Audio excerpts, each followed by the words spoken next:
ताणं नमो सिद्धाणं नमो आयरियाणं नमो वज्रायाणं नमो लोई सव्यसाहुणं। बोले अनंत अनंत से परमेष्टि भगवान की,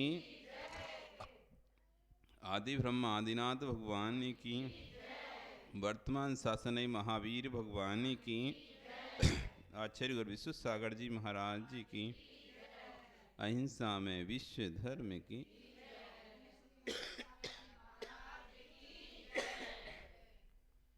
पढ़ेंगे मेरी भावना। जिसने राग देश कामादिक जीते सब जग जान लिया, सब जीवों को मोक्ष मार्ग का निष्प्रय हो उपदेश दिया। बुद्ध वीर जिन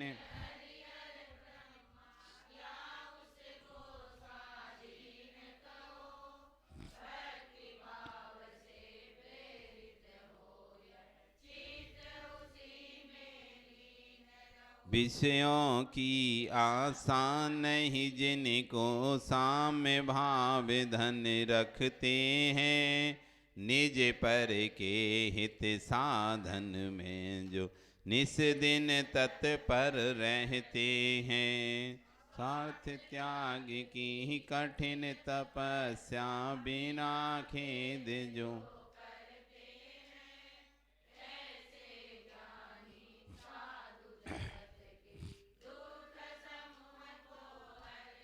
रहें सदा सत्संग, उन्हीं का ध्यान उन्हीं का नित्य रहे। उन्हीं जैसी चर्या में ये चेत सदा अनुरक्त रहे।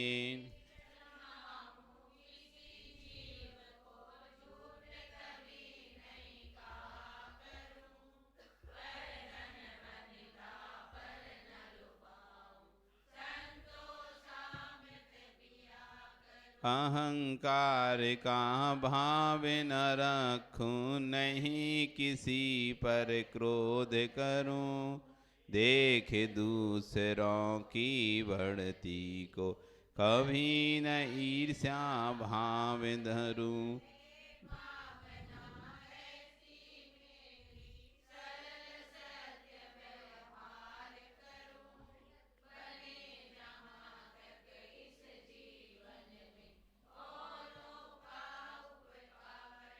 मैत्री भाव जगत में मेरा सब जीवों से नित्य रहे। दीन दुखी जीवों पर मेरे उर से करुणा स्रोत बहे।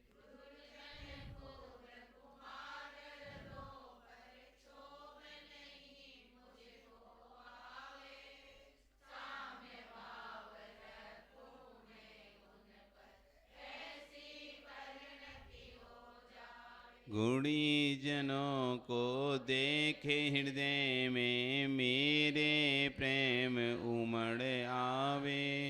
बने जहाँ तक उनकी सेवा करके ये मन सुख पावे। हो नहीं कीर्तन कभी में द्रोह न मेरे उर आवे। गुण ग्रहण का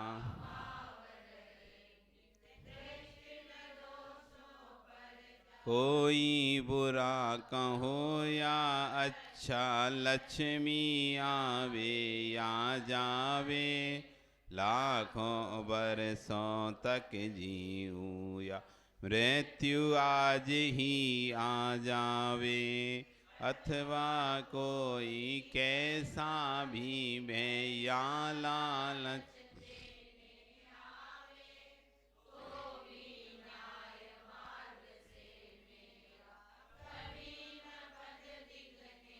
होकर सुख में मगन न फूलें, दुख में कभी न घबरावे। पर्वत नदी शमशान भयानक अटवी से नहीं भय खावे, अडोल अकंप नहीं।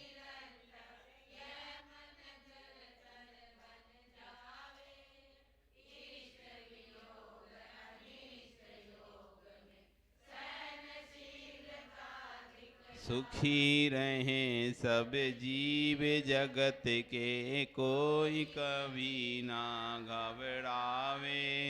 बैर पाप अभिमान छोड़, जग नित्य नए मंगल गावे। रहे धर्म की दुष्कर, दुष्कृत हो जावे। ज्ञान चरित उन्नत करे, इति भीति व्यापे नहीं जग में, वृष्टि समय पर हुआ करे। धर्मनिष्ठ होकर राजा भी, न्याय प्रजा का किया करे। रोग मरी दुर्भिक्ष न फैले, प्रजा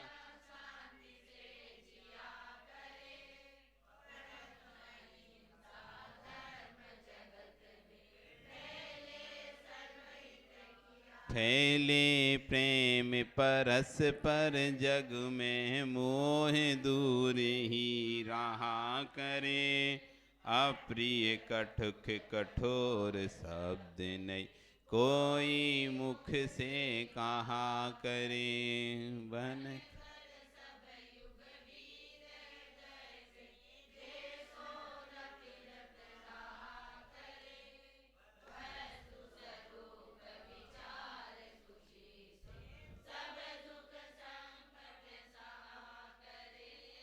सब दुख संकट सहा करें। सब कल यहाँ पर हम 9वें पद का अर्थ पढ़ रहे थे। प्रथम लाइन हमने पढ़ा, सुखी रहें सब जीव जगत के, कोई कभी ना घबरावे। और आज कह रहे हैं, बैर पाप अभिमान छोड़। तीन चीज़ हैं, बैर पाप और अभिमान, तीनों ही अलग अलग चीज़ें। बैर, बैर किसे कहते हैं? जो लंबे समय तक हम किसी कसाय को जब रखना चाहते हैं तो बैर पालना पड़ता है। यदि आपको घर में सीजन पे कैरी आती ना कच्चा आम, उसको लंबे समय तक अपने घर में रखना है तो क्या करोगे? पक जाएगा वैसे तो, और नहीं पकाना और रखना है लंबे समय तक तो कैसे रखोगे? यदि आम है उसको लंबे समय तक रखना है और सुखाना नहीं है तो कैसे रखोगे लंबे समय तक? वैसे रखोगे तो पक जाएगा, खराब हो जाएगा। फ्रीज में भी 10 दिन 5 दिन, बस कितने दिन रखोगे? क्या करोगे बताओ? अचार डाल दोगे उसका क्या करोगे? अचार डाल दोगे। मतलब किसी भी चीज को लंबे समय तक सुरक्षित रखना है तो आप क्या मुरब्बे या अचार बना लेते हो। वो अचार बना कितने साल तक चलता? 1 साल तक चलता है। पहले तो, अब शायद नहीं है, लेकिन पहले वो चीनी की बन्नी रहती थी और 10 किलो 20 किलो कैरी लाया, डाला, ओ बन्नी में भर के नमक डाल के रख दिया, सुरक्षित रहता था। 6-6 महीने तक, साल साल तक वो अचार चलता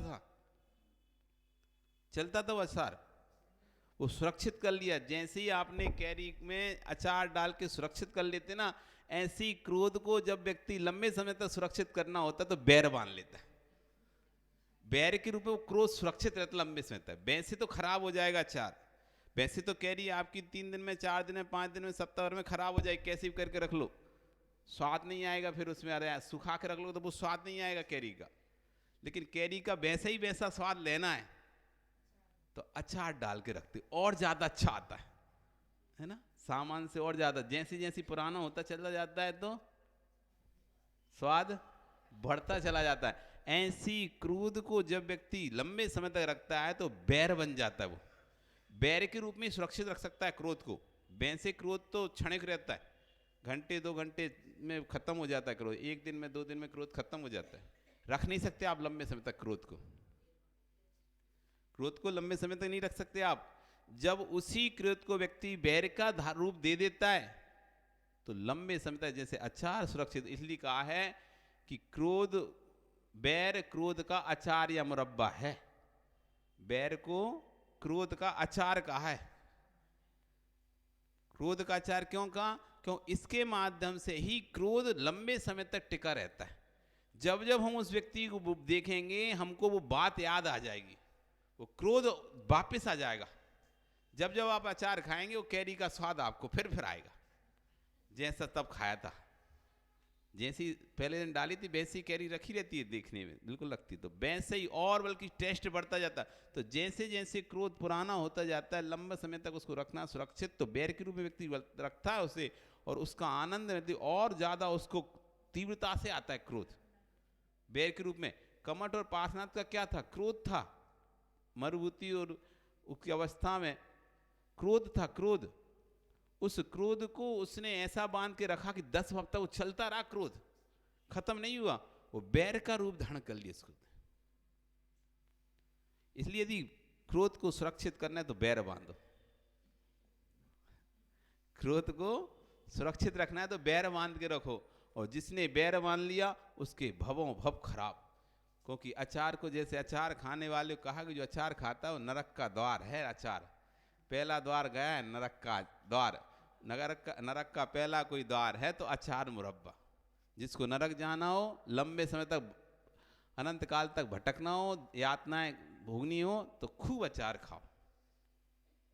हाँ, क्यों? असंख्यात जीवों की उत्पत्ति हो जाती है उसमें। पूरा एक तरह से मांस का पिंड है वो अचार। अनंता अनंत जीव तुम्हें दिखाई नहीं देते आंखों से। अरे उसमें फपून लग जाते अचार में, फपून। कुछ नहीं, लोग ऐसे घोल के नहीं ऐसे दे देते हैं एक सा करके। आप देखो, आप अपने घर में देख लेना, बन्नी लंबे समय तक अचार की रखी है, आपने ध्यान दिया नहीं दिया हो, जब आप खोलोगे तो ऊपर ऊपर फपूंद आ जाती, वो जिसे अपन कहते हैं फपूंदी, बैक्टीरिया जम जाते पूरे। अब आप तो है तो क्या करोगे, 4 ऊपर की अचार फेंक दोगे और बाकी खा लोगे, जिन जिन में लग गई है। पूरा कौन फेंकेगा? और मार्केट में तो वो भी नहीं फेंकते, उसको भी ऐसा कर दिया, बस हो गया। तो अनंतानंत जीवों का पिंड है अचार। स्पष्ट दिखने में भले तुम्हें लग रहा हम तो कैरी खा रहे हैं, मांस का पिंड खा रहे हो।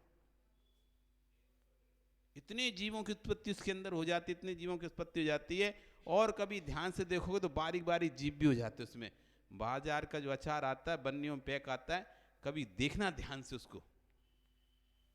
जो खराब हो जाता है, ध्यान नहीं दे तो वो उस पर इल्लियां बिलबिलाती हैं ऐसी अचार में भी। लेकिन हमको तो पता नहीं चलता ना, इधर बातें कर रहे हैं फोन में तो खाए चले जा रहे हैं। होटल में कहीं भी अचार नहीं दिया उसने, पापड़ अचार नहीं दिया, तो अचार कहाँ है भाई? वो अचार तुम इतना बना के रखा है क्या? पता नहीं क्या काय का वो सब उसमें बन्नी में भर भर के अचार आती हैं, जो पैक आता है बाजार, ना जाने क्या क्या उसमें मिला रहता है, और कैसा कैसा सब कुछ उसमें मिला रहता है। आपको तो बस मसाले का स्वाद आता है तो तुम्हें अचार अचार लगता है बस। अनंतानंत जीवों का पिंड है वो अचार।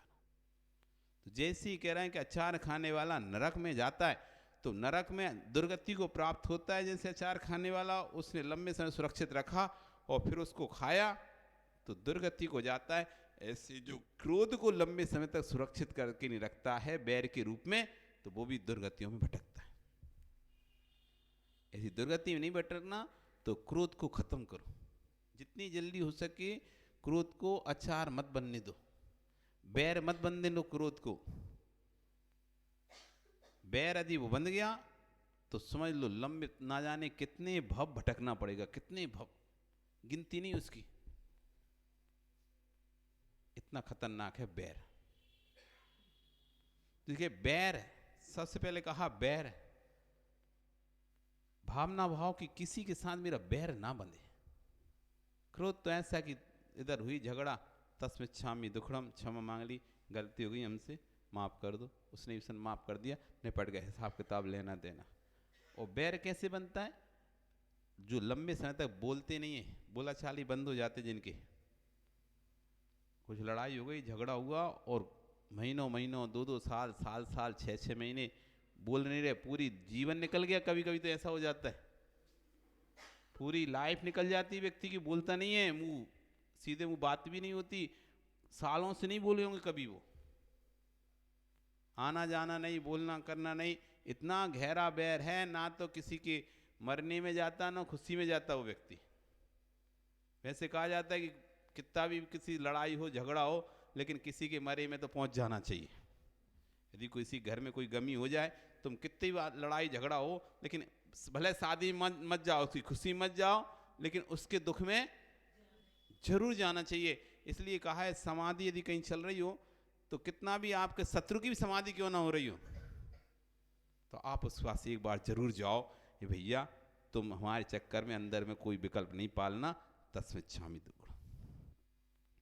तुम अच्छा कार्य कर रहे हो, समाधि कर रहे हो सकता है कि हमारे प्रति तुम्हारा कुछ हो, तो ही हम हमारी तरफ से निर्विकल्प हो, तुम्हारी समाधि नहीं बिगड़ना चाहिए। लेकिन कहीं भी कोई समाधि चल रही तो पहले जरूर जाओ उसके पास, अपनी क्षमा करके आओ। हमारे द्वारा कुछ यदि भाव हैं तुम्हारे, तो हम क्षमा मांगते हैं और आपको क्षमा भी करते हैं। ये तुमने गलती की तो हम क्षमा करते हैं, और हमने गलती की तो तुम क्षमा कर दो। अंतिम समय अगर इस समय में यदि क्षमा नहीं मांगी तो अच्छा अचार बन जाएगा, इस अचार में बदल जाएगा। इसलिए कभी भी किसी के यहाँ कितना भी आपसे मतलब घर में बिल्कुल ही बोलाचार नहीं हो, बिल्कुल ऐसी लड़ाई हो चुकी हो, बिल्कुल मारा पिट्टी वाली लड़ाई है, तब भी यदि उसके घर में कुछ गमी होती है, कुछ भी संकट आता है, तो उसमें एक बार जाकर, भले वो नहीं बोले तब भी तुम जाके बोल लो, भैया हम हैं, इतना ही बोल के आ जाओ बस। कभी कभी इससे भी बैर खत्म हो जाता है, उसको लगता है कि देखो ये हमारे गम में आया, ये हमारे गम में आया, इसने एक पहल करी, मैं दूसरी पहल करूंगा, मैं भी अब इसके यहाँ जाऊंगा। तो धीरे धीरे करके वो रास्ता खुल जाता है, कभी कभी इसी बहाने से खुल जाता है। तो इसलिए कहा है कि बैर को यदि छोड़ना है तो तुरंत जैसी क्रोध बढ़े, क्रोध आगे नहीं बढ़ना चाहिए, और जैसे भी आपको समय मिले और तस्मिच्छामि दुक्कड़म बोलकर उसको निपटा दो। बैर पाप, पाप तो आप समझते हैं, क्रोध ये पाप है। हिंसा, झूठ, चोरी, कुशील, परिग्रह, ये 5 पाप, इन 5, और अभिमान। अभिमान समझते, ईगो। मनुष्य के पास 2 ही तो चीजें, एक पूछ और एक मूछ। हाँ, 2 के पीछे पूरी मानव जाति है, एक मूछ और दूसरी पूछ। पूछ ले बस, कोई पूछा नहीं तो फिर तो समझ लो, इतना कोई आए कहीं आप जाओ और कोई वहाँ पूछे नहीं आपको, तो फिर कैसी लगेगी शादी।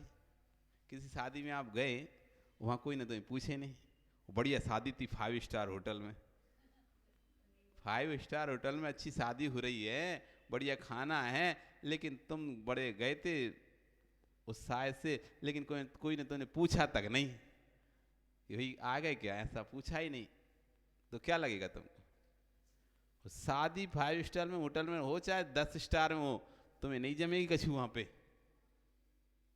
पूछ ही नहीं रहा मैं तो व्यक्ति, एक तो हम इसके लिए आए इतनी दूर से, और ये पूछ ही नहीं रहा, पूछ ही नहीं रहा। वो पूछ बस, वो एक पूछ में वो लाखों रुपए खर्चा करने तैयार, बस पूछ ले कोई उसे, कुछ ना दे। भोजन से पेट भर जाता है व्यक्ति का, कमाते कमाते पेट भर जाता है, लेकिन पूछ से पेट नहीं भरता, बस पूछता रहे कोई। कभी भी इच्छा नहीं होती कोई अच्छाई करे, बड़ाई करता रहे, तो हाँ सुनता रहेगा। एक कथा था, एक ग्वालिन, अब ग्वालिन थी, उसने दूध में पानी मिला के और एक नथ खरीदी, नथ नाक में पहनने वाली, लौंग जिसे बोलते आप तो वो खरीदी। अब वो सोने की लौंग पहली बार तो उसने खरीदी, और वो जहाँ दूध देने जाए तो बढ़िया उस दिन अब पहन ली, तो सबको दिखाए गांव में, लेकिन कोई देखे ही नहीं। अब बड़ी समस्या। और ना कोई पूछे कि भाई तूने कब खरीद लिए। अब कोई अच्छे कपड़ा आप पहनो, अच्छी साड़ी खरीदो या अच्छा कोई चीज़ खरीदो तो लगता है ना कोई पूछ ले एक बार कि कहाँ से खरीदी, अच्छी लग रही है, कितने की आई, इतना ही पूछ ले तो पैसा पट गए उसके। वही उसने पूछा नहीं ये साड़ी तुमने कहाँ से खरीदी है, जब तक कोई पूछे नहीं जब तक उसके पैसे नहीं पटेंगे उसके। एक भी बार बस कोई पूछ ले क्या कि कहाँ से खरीदी ये साड़ी, बड़ी अच्छी लग रही है, फिर तो तुम आते पूरे 10,000 की थी तो 10,000 पट गए। नहीं तो सूल जैसे चुभेंगे 10,000। खरीदी कोई कह नहीं रहा, मतलब अच्छी है कि नहीं ये साड़ी, बेकार तो नहीं लग रही कहीं। अब वो नाक में नथ तो पहनी लेकिन अब कोई पूछे नहीं। पूरे गांव में घूम लिया, दूध बांटा उसने, लेकिन कोई ने नहीं पूछा। ग्वालिन के साथ बैठी बातें करी दिन भर, लेकिन कोई ने नहीं पूछा। अब वो तो बड़ा गुस्सा आ रहा है कि खाए को ये नथ खरीदी हमने, कोई पूछ ही नहीं रहा, पूछ ही नहीं रहा। अब उसी उधेड़ बुन में लगी है कि कोई पूछे कैसे, क्या करें क्या करें क्या करें। अब कोई पूछ नहीं रहा था तो उसको गुस्सा आया, तो उसने लकड़ी ली, चूल्हे में थी लकड़ी, और निकाल के एक जगह जोर से दे मारी कहीं भी, उससे लग गई घर में आग। अब आग लग गई, आग लगी तो लोग पानी ले लेके आ गए, भैया आग बुझाओ आग बुझाओ, आग लग गई आग लगी। वो भी आग आग आग चिल्ला रही। अब उसे भी नहीं कि मैं नथ पहनी हूँ, अब बस उसे आग दिख रही है और आग बुझाओ, और सब लोग पानी ले लेकिन ये आग बुझाने लगे। तभी एक भाई ने पूछ ली, अरे ये तुमने नथ कब खरीदी? अरे तो बोलती परमेश्वरी पहले पूछ लेती तो आग काय को लगती हमारे घर में, तेरे चक्कर में आग और लगाने पड़ी नथ के चक्कर में। इतनी सी तो पहले पूछ लेती ना, दिख नहीं रही थी क्या? इतनी तो अच्छी नथ पहनी थी, हम तुमने पूछा क्या नहीं जब से आग और लग गई हमारे घर में तुम्हारे नथ के चक्कर में। अब पूछ रहे नथ कैसी है जब घर जल गया हमारा। तो व्यक्ति बस वो पूछ में कुछ भी करने तैयार, कुछ भी बस पूछ ले व्यक्ति। और तुमने पूछ लिया फूल के कुप्पा, हाँ फूल के कुप्पा। फिर ये नहीं समझ में आता उसकी क्या श्रेयस्कर है अश्रेयस्कर है, पूछ लो फिर जो कहो सो करेंगे हम।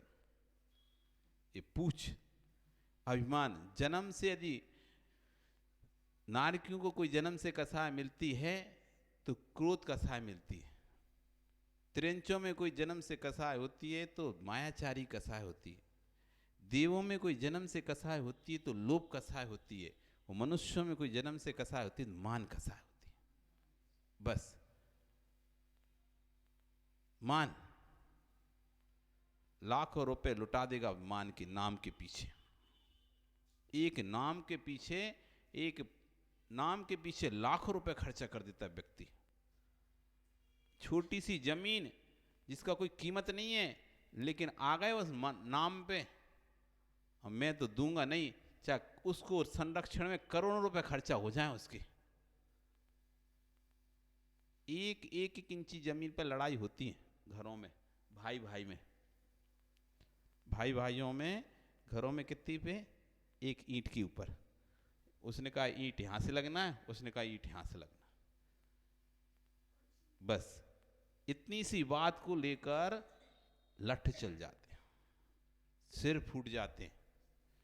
और फिर लाखों करोड़ रुपए लोग समझाते नहीं मानते, हम तो रिपोर्ट करेंगे, वो उसकी रिपोर्ट कर देता है, वो उसकी रिपोर्ट करता है, उसे पुलिस पकड़ ले जाती है, उसे पुलिस पकड़ी, फिर हजारों रुपए पुलिस खाती है।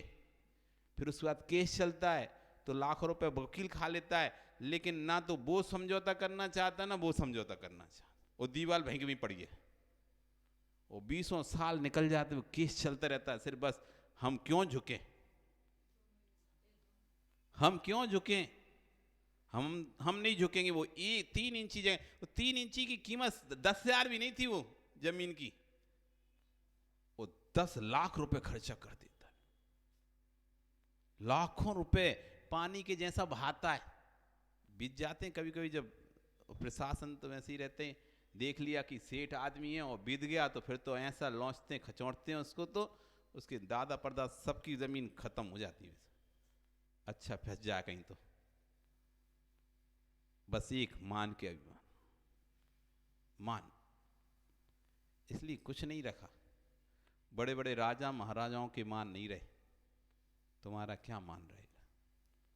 बड़े बड़े राजा तीर्थंकरों के नाम नहीं रहे, हमारे क्या नाम रहेंगे?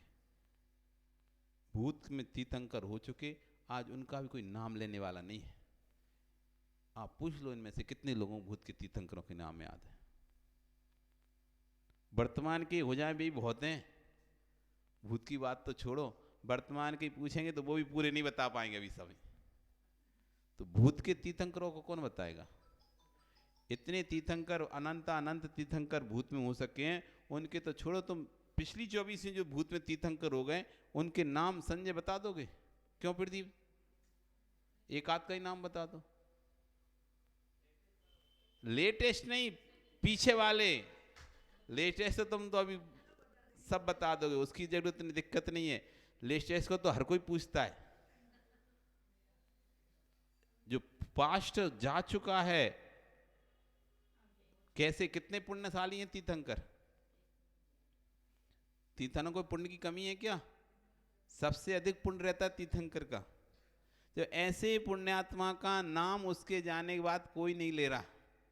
काल खत्म हुआ, एक अपसर्पणी काल निकला, फिर कोई भी उसका नाम लेने वाला नहीं है तीर्थंकरों का उनका।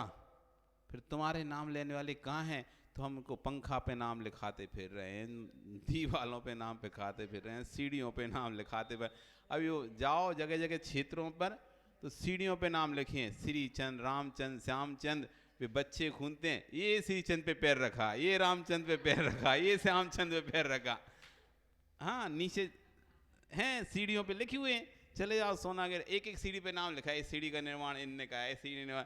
तो बच्चे खेलते हैं, इस पे नाम रखा, अब इस पे रखेंगे, तुम इस पे रखो, हम इस पे रखेंगे। नाम खुद से जा रहे हैं। और परमेश्वर अनेक प्रकार के लोग होते हैं, नाम के लिए कहीं भी नाम नहीं ले तो बाथरूमों में नाम लिखे, इस संडा से इन्होंने बनवाया। अमुक कुमार जी ने ये नाम चाहिए, बस नाम होना, कहीं भी लगा दो तुम तो नाम होना। नाम के पीछे व्यक्ति सब कुछ देने तैयार हो जाता है। तो कह रहे, हे भगवान, क्या भावना भरा है भक्त यहाँ पे? ना तो मेरा किसी के साथ बैर पाप हो, ना 5 पापों में संलग्न रहूं, ना अभिमान हो। इन सबको छोड़कर संपूर्ण जगत में नित्य नए नए मंगल हों। मंगल किसे कहते जाते हैं? मंगल, मम गालयतीति मंगलम। जो पापों को गलाता है वो मंगल कहलाता है। मंगम लायति मंगलम, जो पुण्य को लाता है उसको कहते हैं मंगल। जो पापों को गलाए उसको क्या कहते हैं? मंगल। और जो पुण्य को लेकर आए उसको क्या कहते हैं? मंगल। तो ऐसे नए नए मंगल, हर घर घर में मंगल हो, कहीं किसी का कोई भी अमंगल ना हो। ना तो किसी का किसी से बैर हो, ना किसी का किसी से द्वेष हो, राग हो, बल्कि संपूर्ण सृष्टि पर हर दिन सबके घर में मंगल ही मंगल हो। और मंगल करना है तो पंच परमेष्टि के स्मरण करो। सुबह उठते से, सुबह जैसे ही आप बिस्तर पर उठते हो तो सबसे पहले नमकार मंत्र पढ़ो 9 बार। चाहे अपवित्र हो चाहे पवित्र अवस्था, किसी अवस्था में। पवित्र अवस्था में तो चाण से पढ़ो, अपवित्र अवस्था में तो मन ही मन में पढ़ो। पवित्र अवस्था में तो चाण के साथ पढ़ो, अपवित्र अवस्था में तो मन ही मन में उस नमोकार का स्मरण करो। वो जैसा मंगल जगत में कोई भी नहीं है। महामंगल मंत्र है ये नमोकार मंत्र। जिसकी इस पर श्रद्धा हो गई एक बार, कितने भी बड़े से बड़े काम हैं उसका स्मरण करके यदि वो काम करेगा वो नियम से सफल होता है। अकाट श्रद्धा हो जाए बस। बहुत ताकतफुल, बहुत पावरफुल मंत्र है ये, बहुत ही पावरफुल। 84 लाख मंत्रों का राजा है ये। जगत में जितने भी मंत्र हैं उन सब मंत्रों में महामंत्र प्रधान मंत्र है, मूल मंत्र है। बाकी सब इसी का ही विस्तार है। यही मूल मंत्र है, यही महामंत्र है, यही अपराजित मंत्र है, यही मृत्युंजयी मंत्र है, यही अनादि निधन मंत्र है, यही महामंत्र है, यही सर्वार्थ सिद्धि मंत्र है, यही सर्वकारी सिद्धि मंत्र है, सर्व रक्षा मंत्र यही है, सर्व विघ्न निवारण मंत्र यही है। संपूर्ण विश्व को दूर करने वाला मंत्र यह है, संपूर्ण रोगों को दूर करने वाला मंत्र यह है। ये सबसे बड़ा मंगल है। चत्तारि मंगलम अरिहंता मंगलम सिद्धा मंगलम साहू मंगलम केवली प्रणतो धम्मो मंगलम। और कोई जगत में मंगल नहीं है। अरिहंत मंगल हैं, सिद्ध मंगल हैं, साधु में आचार्य उपाध्याय साधु तीनों आ गए। इस तरह से यहाँ तक पांचों परमिष्ठी मंगल हो गए। जिन देव के द्वारा कहा गया जिनवाणी, यह मंगल है। इधर उधर मंगल की ढूंढने की जरूरत नहीं है, आपके पास ही मंगल है। जब भी कोई कार्य करो, कोई भी कार्य का प्रारंभ करो, मंगलाचरण। मंगल है आचरण जिसका, उसको कहते हैं मंगलाचरण, या जिसको करने से होता है हमारा आचरण मंगल, वो होता है मंगलाचरण। जगत में सबसे बड़ा कोई मंगलाचरण है, मंगल पाठ है। इनके सभी जगह मंगल पाठ जब सुनाया जाता है तो यही पर सुनाया जाता है। क्या सुनाया जाता है मंगल पाठ? नमकार मंत्र। मंगल पाठ सुना दो, नमकार मंत्र सुना दो, मंगल। इसलिए अपने जीवन में कोई भी काम करें, इतनी आस्था रखें नमकार मंत्र पर, मैं नमकार मंत्र के काम करूंगा, बिल्कुल होगा। सिर्फ तब नहीं जब कोई काम हो सो हम नमकार मंत्र पढ़ते हैं काम हो जाए। अरे पहले से आस्था होगी तब उस समय काम होगा। पहले से उसका ध्यान जाप करो। जो कहते हैं 1.25 लाख जाप बड़े भक्ति भाव के साथ करता है, उसको मंत्र सिद्ध हो जाता है। किसी भी मंत्र के यदि हम 1.25 लाख जाप करते हैं विधि पूर्वक, वो मंत्र हमको सिद्ध हो जाता है, सिद्धहस्त हो जाता है। फिर आप वो मंत्र पढ़कर कोई काम करोगे, नियम से काम होगा पूरा। अथवा कोई मंत्र पढ़कर आप किसी की नज़र उतारें या किसी का कोई भी काम करेंगे, वो काम हो जाएगा।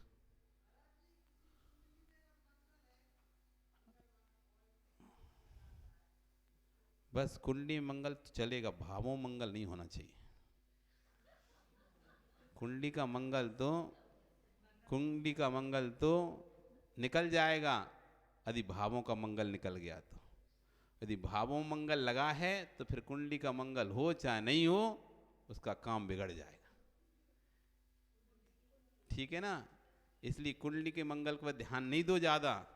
वो तो कर्म उदय है, आपका साता वेदनी कर्म का उदय है, पुण्य कर्म का उदय है, तो वो मंगल कोई काम नहीं करेगा, वो मंगल रह जाएगा।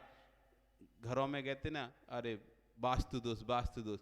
उसी घर में दादा नाना मामा सब रहते थे, बड़े बुजुर्ग रहते थे, तो खूब फल फूल रहते। अब तुम आए सो पूरा वास्तु तो दिख रहा, तो तोड़ दिया पूरा। ये बनाओ वो बनाओ, वास्तु वाला आ गया, उसे यहाँ तोड़ाया, वहाँ तोड़वाया, वहाँ तोड़वाया, और पूरा घर नष्ट कर दिया तुम्हारा। तुम्हारा वास्तु ठीक हुआ नहीं हो, उसका जरूर वास्तु ठीक हो गया। उसका वास्तु ठीक हो गया, उसने तो कमा लिए 50,000 रुपये तुमसे, उसका वास्तु तो जरूर ठीक हो गया। अब तुम्हारा वास्तु तुम जानो, हुआ कि ठीक नहीं हुआ, लेकिन उसका वास्तु ठीक हो गया। अरे वास्तु पर जोर मत दो, पुण्य पर जोर दो। यदि पुण्य साथ में है तो सारी वस्तु तुम्हारे अनुकूल चलेंगी। पुण्य साथ में है तो सारी वास्तु तुम्हारे हिसाब से चलेंगी, तुम्हें वास्तु हिसाब से चलने की जरूरत नहीं पड़ेगी। पुण्य प्रतिकूल है तो फिर तुम्हें सब वास्तु कराओ, ये कराओ, वो कराओ, कुछ नहीं है। पैसा खर्चा करो और दूसरे की वास्तु सुधारते रहो, अपनी वास्तु बिगड़ जाते रहो। यही है वास्तविकता, तो यही है। लेकिन अब लोगों को कुछ चाहिए ना, शांति होती नहीं ना जब तक उनके साथ कुछ किया ना जाए। आप जाओ डॉक्टर के पास और डॉक्टर ठीक है हो गया, काय का डॉक्टर ना नाड़ी देखी, ना सांस देखी, ना मुंह खुलवाया, ना आंख देखी, ना जीभ बाहर निकलवाई, ना पीठ पे थेटोस्कोप लगाया, ना छाती पे लगाया, ना कहा कि गहरी सांस लो, निकालो, छोड़ो, कुछ तो किया नहीं है। और हो गया कि ला दो 500, जी दुखेगा। उसने कहा ठीक है कोई नहीं, जाओ ये 2 दवाई खा लेना। ऐसा कैसा डॉक्टर, कुछ तो किया ही नहीं है। अब वही डॉक्टर क्या करता, हाँ भाई आँख खोल दिखाओ, आ करो, जीभ बाहर निकालो, थोड़ी गहरी सांस लो, हाँ नाड़ी दिखाओ, ठीक है बीमारी तो बहुत गंभीर है, ठीक है लेकिन चिंता नहीं करो, हम तुम्हें लिखते हैं 3 दिन की दवाई, ठीक हो जाओगे तुम। तो उसे लगेगा अरे, पर 3 दिन बाद फिर आ जाना, 4 दिन बाद फिर दिखाने आना, बुला भी लिया उसने, अरे हाँ अच्छा डॉक्टर है, पूरा देखा उसने। ऐसा है ना, वही कोई कह देता कि नहीं ठीक है तुम कोई दिक्कत नहीं, सामान से वो गैस फंसी हुई उससे कुछ नहीं, थोड़ा सा ठीक हो जाएगा, जाओ। काय का डॉक्टर, कुछ तो चेकअप नहीं किया, कुछ तो नहीं। अब वो लिख दे अच्छा लंबा सा पर्चा चेकअप का, ये टेस्ट करा लो, वो टेस्ट कराना है, वो टेस्ट कराना है, वो टेस्ट है, तो ये अच्छा डॉक्टर है, बहुत अच्छे डॉक्टर। ये स्थिति है, तो कुछ तो चाहिए ना। अब तुम आओ किसी के पास अपना रोना रो क्या, अब वो क्या अरे कुछ नहीं ठीक है हो जाएगा ऐसा, कुछ बताए नहीं। अब वो थोड़ा सा देखेगा तुम्हारी कुंडली, हाँ काल सर्प योग है, पितृ दोष लगा है, मंगल है, अरे बहुत शनि की दशा चल रही है, राहु की दशा चल रही है, 7.5 लगी हुई है। जब 10-15 चीज़ें बता देगा, अब तुम कहो अब कैसे, कुछ नहीं तुम 1100 रुपये का एक प्रसाद चढ़ा लगाना, भोग लगाएंगे अपन तो सब ठीक हो जाएगा। ये करो, ये नग रखा है हमारा, यहाँ से एक नग खरीद लो तुम, ये पीला वाला, तो तुम्हारे सारे भूत प्रेत जो भी हों उतर जाएंगे। कितने का, 5100 रुपया, ठीक है लो उतर गए।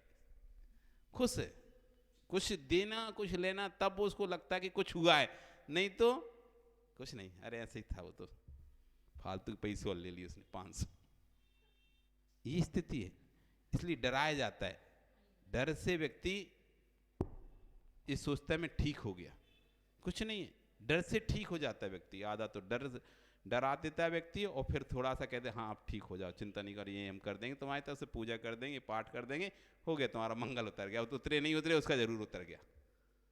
इसलिए कुछ जरूरत नहीं है, पुण्य है तो सब हैं। कोई ना मंगल काम करता, ना कोई शनि काम करता, ना कोई वास्तु काम करती, यदि आपका पुण्य है तो। नहीं है तो फिर सब चीज़ें दिखाई देंगी तुम्हें। इसलिए उन सब को हटाने की जगह पुण्य को बढ़ा लो, वो सब अपने आप हट जाएंगे। पुण्य को बढ़ा लोगे तो सब अपने आप पीछे हो जाएंगे। आपका समय हो गया, कल फिर आओगे, पर आ रही तो पुनः हम कल फिर और चर्चा करेंगे। बोली भगवान महावीर स्वामी की। नमो अरिहंताणम, नमो सिद्धाणम, नमो आयरियाणम, नमो वज्रायाणम, नमो लोये सब।